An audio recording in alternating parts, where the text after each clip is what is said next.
Hello बच्चों, आज हम बेसिक टूल्स ऑफ मैथ्स में वो कॉमन टॉपिक जो मैथ्स वाले बच्चों के लिए भी इम्पॉर्टेंट है और बायो के बच्चों के लिए भी उतना ही इम्पॉर्टेंट है, वैसे ये टॉपिक हम लोगों को मैथ्स में तो अभी ज़रूरत नहीं है, लेकिन क्योंकि मैथ्स का टॉपिक है इसलिए इसको हम लोग अभी कर रहे हैं। इसके बिना फिजिक्स का कल्पना भी नहीं किया जा सकता है। फिजिक्स का वैसा कोई चैप्टर नहीं होगा जिसमें इंटीग्रेशन का यूज़ नहीं होता है। इसी वजह से थोड़ा बहुत मैथ्स वाले तो मान लो पढ़ लेते हैं, तो मैथ्स वाले बच्चों को फिजिक्स समझ में आती है, लेकिन बायो के बच्चों को बहुत ज़्यादा प्रॉब्लम होता है। तो आज किसी का कमेंट भी आया था बेसिक टूल्स में इंटीग्रेशन को भी जोड़ा जाए, तो उसी कारण हम आज इंटीग्रल का भी बना रहे हैं वीडियो। ठीक है, बेसिक थोड़ा बहुत पढ़ेंगे इसमें, 2 क्लास लगभग। तो आज स्टार्ट करते हैं इंटीग्रेशन।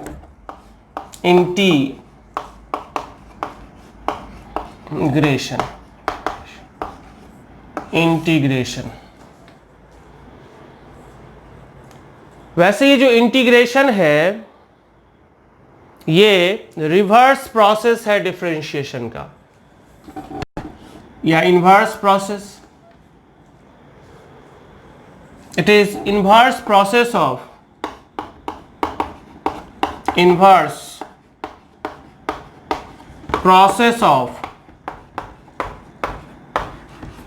डिफरेंशिएशन।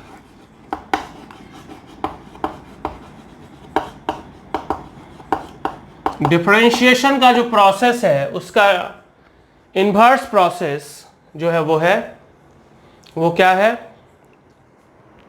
इंटीग्रेशन है। मतलब that is if derivative of fx plus c is equal to, मान लेते हैं suppose another function capital fx। अगर ये fx फंक्शन उसका डेरिवेटिव कितना है? कैपिटल fx है, then integral fx dx is equal to fx plus क्या है? c।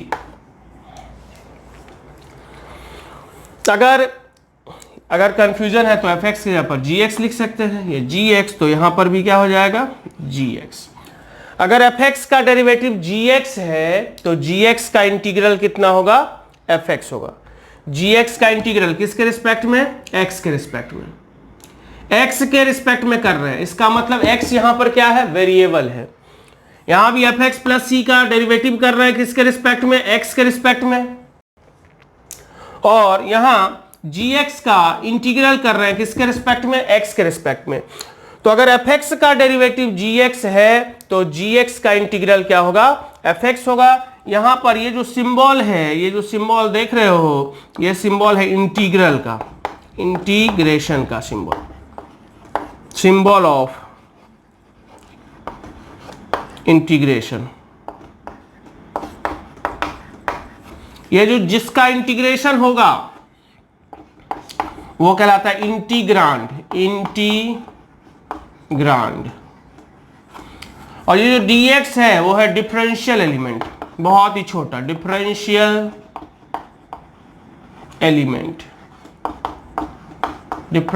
एलिमेंट, बहुत ही वेरी स्मॉल है। और ये जो fx प्लस c आया इसको कहते हैं इंटीग्रल। क्या कहलाता है ये? इंटीग्रल। तो ये इंटीग्रल है, किसका इंटीग्रल है? gx का। और इसमें जो ये c है वो है कांस्टेंट ऑफ इंटीग्रेशन। इंटीग्रेशन जो प्रोसेस हो रहा है उसका कांस्टेंट। ठीक है, लेकिन ये वीडियो देखने से पहले बच्चों को क्या क्या आना चाहिए? डेरिवेटिव आना चाहिए, डिफरेंशिएशन का प्रोसेस पता होना चाहिए, और साथ में उसका जो एप्लीकेशन है वो भी देखना जरूरी है ना। तो चाहे मैथ्स का बच्चा हो या बायोलॉजी का बच्चा हो, अगर फिजिक्स पढ़ना है तो इंटीग्रेशन जानना होगा। इंटीग्रेशन सीखने के लिए सीखना पड़ेगा, रट लेने से वहां यूज नहीं हो पाता है। इंटीग्रेशन सीखने के लिए डेरिवेटिव डिफरेंशिएशन चाहिए और साथ में उसका एप्लीकेशन ऑफ डेरिवेटिव भी चाहिए, तभी हम इंटीग्रेशन को यूज कर सकते हैं, क्योंकि हमें इसका एप्लीकेशन करना है फिजिक्स में। ठीक है, तो अभी हम लोग जो बात करेंगे वो इनडिफिनिट इंटीग्रेशन का बात करेंगे।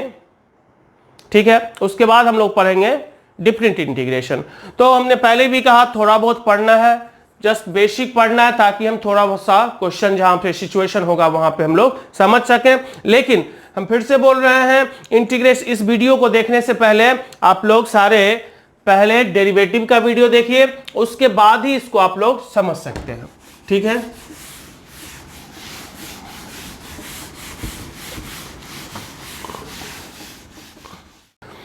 अब आगे हम लोग इसका ज्योमेट्रिकल मीनिंग देखते हैं। ज्योमेट्रिकल मीनिंग क्या है? ज्योमेट्रिकल मीनिंग,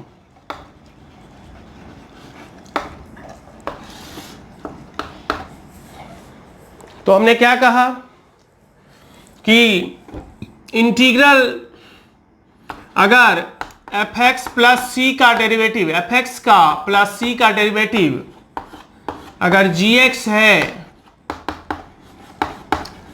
तो इंटीग्रल gx dx बराबर क्या होगा? fx प्लस सी होगा, है कि नहीं? तो integral gx dx fx plus क्या है? c है। तो फिर जिसको कि हम लोग क्या मान लिए? i मान लिए।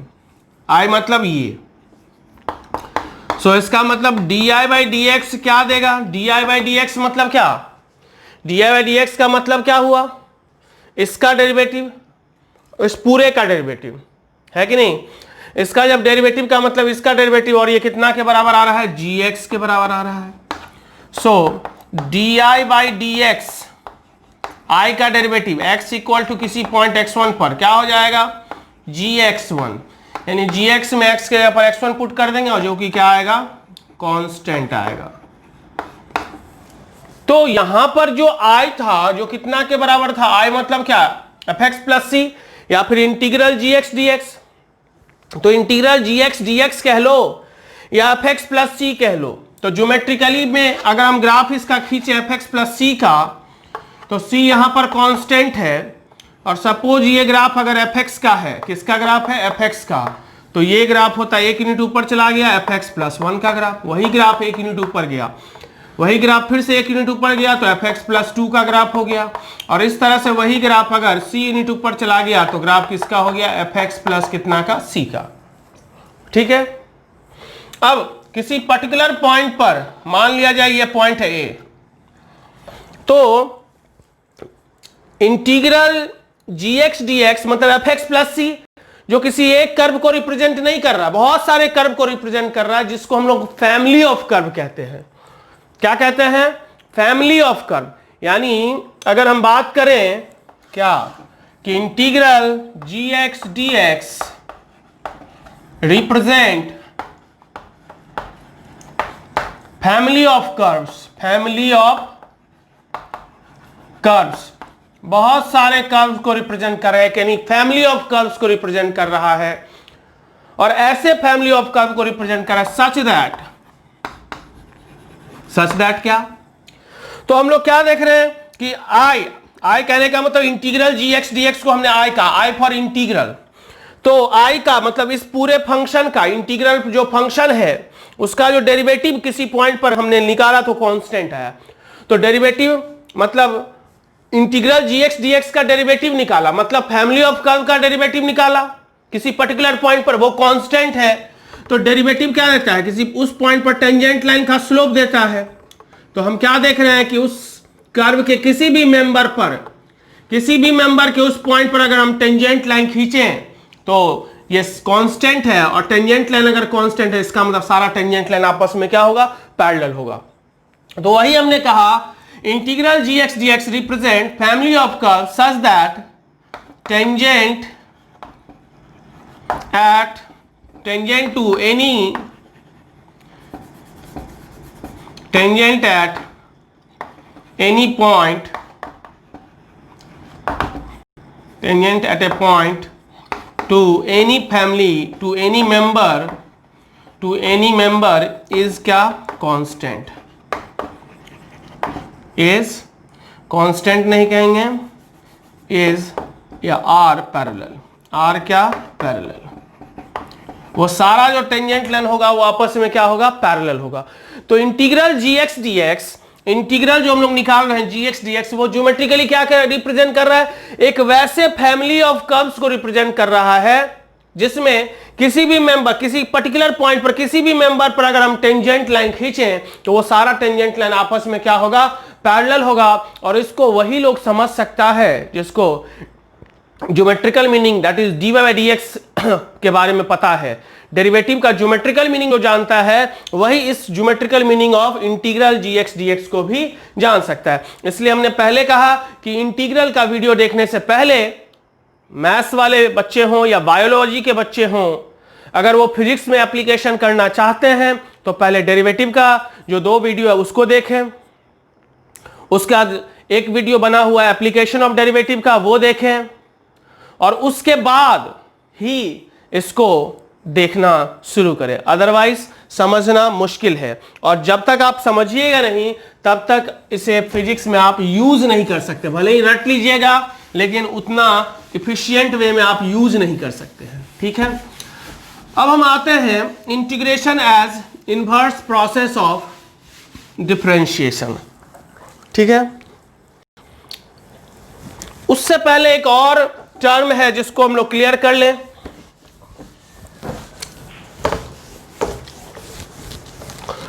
तो ये जीएक्स डीएक्स ये क्या कहलाया इंटीग्रल ऑफ जीएक्स इंटीग्रल है कि नहीं इंटीग्रल कहलाया है कि नहीं या इसी का दूसरा नाम है एंटी डेरिवेटिव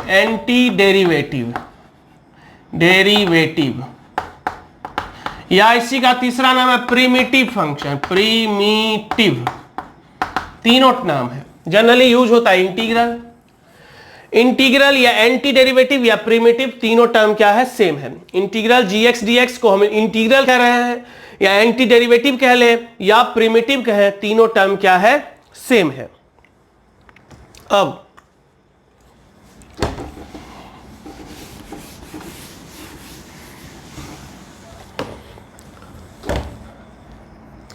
अगला point integration as inverse process of या integration of some standard function का बात कर ले integration of some standard function जिसे हमें याद रखना है बढ़िया से इसे हमें याद रखना है। तो पहला derivative of x to the power n क्या होता है n into x to the power n minus 1।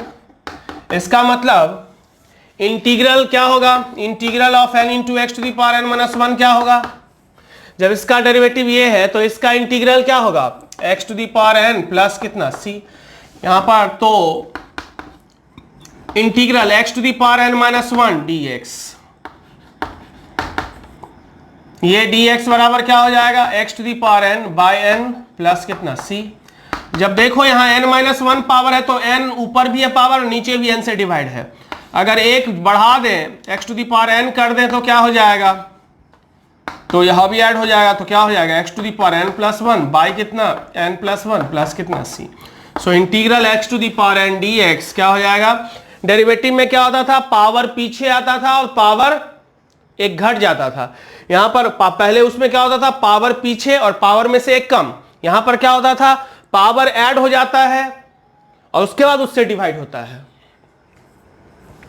दूसरा डेरिवेटिव ऑफ साइन एक्स क्या डेरिवेटिव ऑफ साइन एक्स अब लिखते नहीं है कितना होता है कॉस एक्स तो इसका मतलब इंटीग्रल कॉस एक्स कितना होगा साइन एक्स और कांस्टेंट ऑफ इंटीग्रेशन तो होगा ही। तीसरा डेरिवेटिव ऑफ कॉस एक्स कितना होता है, माइनस साइन एक्स। सो इसका मतलब integral sine x D x क्या हो जाएगा, तो माइनस कॉस एक्स, माइनस इस साइड आ गया। चौथा derivative of ten square x कितना होता है, टेन एक्स का सेक स्क्वायर एक्स, तो इसका मतलब integral sec square X D X ये बराबर कितना होगा, टेन एक्स प्लस सी।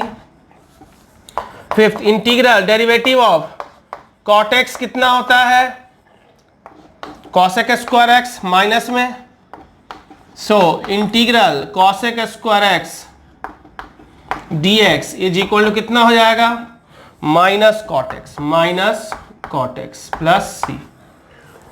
फिर आगे देखते हैं डेरिवेटिव ऑफ सेक एक्स कितना होता है, sec X into tan X होता है, तो इसका मतलब integral sec X into tan X equal to क्या होगा, sec X plus C. 6 integral cosec X equal to कितना होता है, माइनस कॉसेक एक्स इंटू कितना, cot X. So integral cosec X into cot X equal to कितना, minus cosec X. ठीक है। Next derivative of root X कितना होता है, 1/2 root x. So integral 1/2 root x D X is equal to कितना होगा, root X. Next derivative of log X to the base E equal to कितना, 1/x। So integral 1/x is equal to कितना, log X. Derivative of 1/x कितना होता है, -1/x square.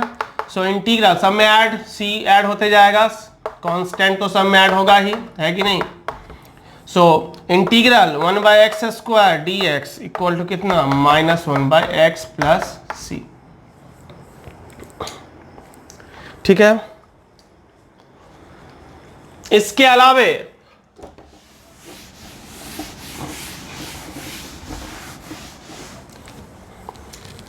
Derivative of sine inverse X कितना होता है, 1/√1 - x square.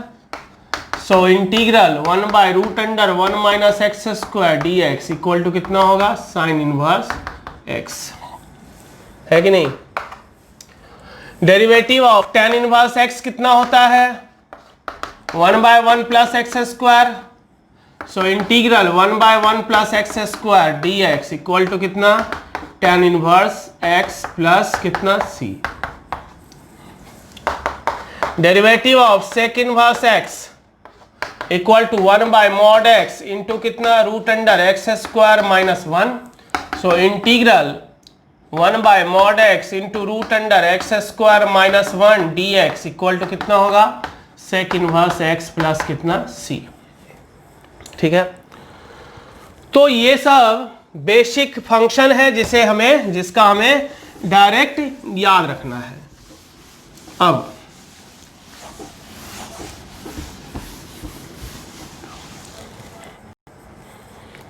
अब ये है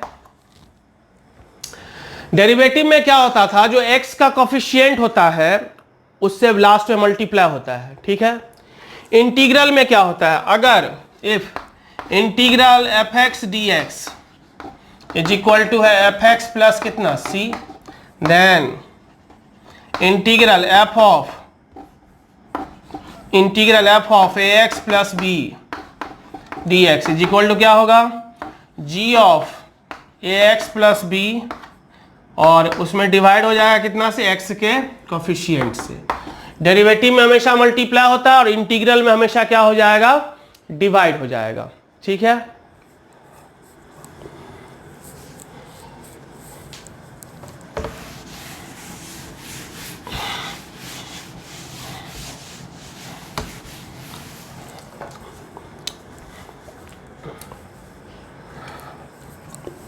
अब है एक फॉर्म हम लोग पढ़ रहे हैं, integral f' x by fx dx। अगर इस फॉर्म का इंटीग्रल रहेगा तो क्या करेंगे, नीचे में फंक्शन और ऊपर में उसका क्या है, डेरिवेटिव। तो क्या करेंगे हम लोग, नीचे में फंक्शन और ऊपर में उसका डेरिवेटिव है, तो हम लोग क्या करेंगे, फंक्शन एफ एक्स को मान लिया कितना, जेड। ठीक है, तो एफ डैश एक्स का मतलब है एफ एक्स का डेरिवेटिव, तो डिफरेंशिएट करो, तो एफ डैश एक्स एक्स के रिस्पेक्ट में दैट इज इक्वल टू कितना, D Z by D x, और यहां से F dash X D X बराबर कितना हो गया, डी जेड। अब ये इसमें पुट कर देते हैं F dash X D X के जगह पर, so I is equal to क्या हो गया, integral F dash X D X मतलब कितना हो गया, D Z by F X कितना था, Z. So this is equal to कितना, एल एन मॉड जेड अब प्लस सी, दैट इज कितना, L N mod Z, Z कितना एफ एक्स, तो हो गया एफ एक्स प्लस कितना सी। यानी नीचे में अगर फंक्शन हो तो इसको याद रखेंगे, बहुत ही इंपॉर्टेंट है, एफ डैश एक्स बाय कितना, एफ एक्स डी एक्स बराबर कितना, L N mod F X plus कितना, सी। नीचे में फंक्शन हो, ऊपर में उसका डेरिवेटिव हो, तो इंटीग्रल कितना होगा, L N mod F X plus कितना, सी। ठीक है, अब इस पर हम लोग क्वेश्चन देखते हैं।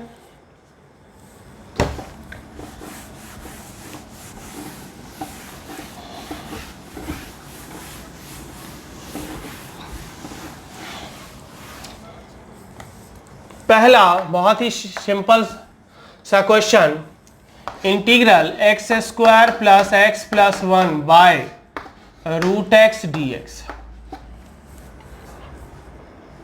तो हम लोग क्या करेंगे, इसको हर एक टर्म में डिवाइड कर देंगे, तो X square by root x plus X by root X और प्लस वन बाय कितना, रूट एक्स डी एक्स।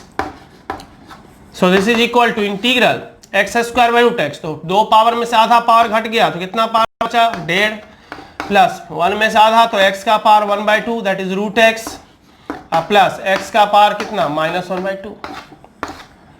अब सबको अलग अलग कर दो, integral x to the power three by two d x plus integral root x D x plus integral x to the power minus one by two d x. अब सारा किस form पर है, x to the power n के form पर है कि नहीं, तो क्या हो जाएगा, x to the power 5/2 by 5/2, 5/2 पर जाएगा तो कितना हो जाएगा, 2/5 into x to the power 5/2, x to the power 1/2 है तो हो जाएगा x to the power 3/2 by 3/2 that is 2/3, अब plus x to the power minus half है तो 1 ऐड होगा तो क्या हो जाएगा, 1 अगर ऐड होगा तो एक्स टू दी पावर 1/2 बचेगा बाई 1/2 तो इतना, अब प्लस लास्ट में कितना, सी, कांस्टेंट ऑफ इंटीग्रेशन। ठीक है, दूसरा सवाल,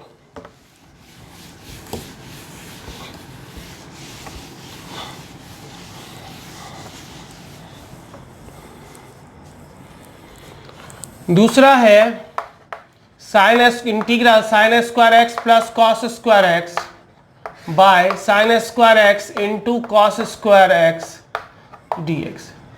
तो इसको हम लोग क्या करेंगे, दो अलग अलग में बांट लेंगे, साइन स्क्वायर एक्स बाय लिख सकते हैं sine square x into cos square X D x plus integral cos square x by sine square x into cos square X D X. ये कैंसिल हो गया, ये कैंसिल हो गया, कितना बच गया, ये सेक स्क्वायर एक्स प्लस कितना, कॉसेक स्क्वायर एक्स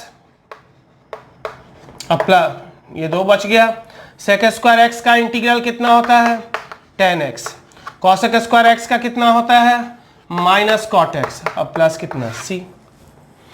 तो कहने का मतलब जो हमारा इंटीग्रांड है कैसे फॉर्म में कन्वर्ट करेंगे, हमारा एम क्या रहता है, जो इंटीग्रांड है उसको वैसे फंक्शन में कन्वर्ट करना जिसका कि हम इंटीग्रल जानते हो, कुछ बेसिक फंक्शन का हम लोग जान रहे हैं तो वैसे फॉर्म में इसको कन्वर्ट करेंगे जिसका कि हम लोग इंटीग्रल जानते हैं।